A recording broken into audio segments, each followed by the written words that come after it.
My name is Rory Houlihan. I ran for U.S. Senate last spring 2016 to stop the ticking time bomb so I could put our economy on track for a bright new day instead of all things ending. Well, I lost the election. I'm not running. Um, but the ticking time bombs are still here, if not more so. Let me educate you on the ticking time bombs and give you the rest of the story. Part 1J. How did the terms conservative and liberal come about? Progressive liberals are Jacksonian Whigs. Uh, Progressive liberals back then were and are Jeffersonian and Jacksonian Whigs who created the Republican Party in response to the growing conservative control of other parties, especially the Democratic Party. Understand, conservatives have taken over different parties at different times in U.S. history. At this time, Democrats were conservatives and they had a conservative machine going. Today, the Republican Party has been taken over and the conservative machine is hard at work there too today. Conservatives pro slavery proponents were working very hard to spread slavery across our country. Liberals had a solid core of former Whigs like Abraham Lincoln, Kentucky, and Illinois' William Henry Seward, New York, Solomon Portland Chase, Ohio. As a footnote, Solomon Portland Chase creates the Ohio Republican machine. Uh, Still around today, actually. There is a reason why so many presidents come from Ohio. Edward Bates, Missouri, those are some of the founding fathers of the Republican Party and Lincoln's cabinet. Quite honestly, Lincoln took his competition and turned them into a Republican dream team. Liberals realized that our country could no longer be half free and half slave. We are in the same condition today, with half of our country under enslaving right to work laws and right to farm laws, which steals the wealth of hardworking white folks and enslaves hardworking black folk and hardworking Hispanic folks. Back to the two roads we face today.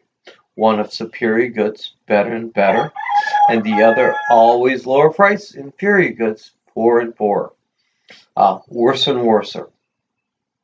In 1858, we had another guy in the presidency who acted just like President Trump. Um, his name was Buchanan. President Buchanan had even made plans to create a golden circle of enslavement, uh, a slave territory that stretched from Florida to west of California, down through Mexico, circle east around the Caribbean and Cuba. Uh, Buchanan had even planned to go to war with Mexico so he and his pro slavery friends could expand slavery into Central America. Buchanan had pro slavery Supreme Court justices like Roger B. Taney expand slavery across the entire U.S. with the Dred Scott decision. There was just two problems. The first, Republicans had gained the House and stopped Buchanan's invasion of Mexico. The other is that white folks across the U.S. realized that you couldn't enslave the black folk without enslaving the white folk also. Uh, as I pointed out, the secondary slave labor market always undermines the primary, let's be honest, white labor market. That undermining makes slaves of us both.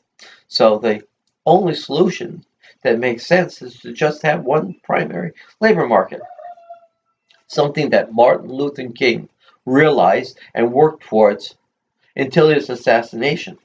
We can do a primary labor market only today by having a sound path to citizenship immigration policy for hardworking immigrants.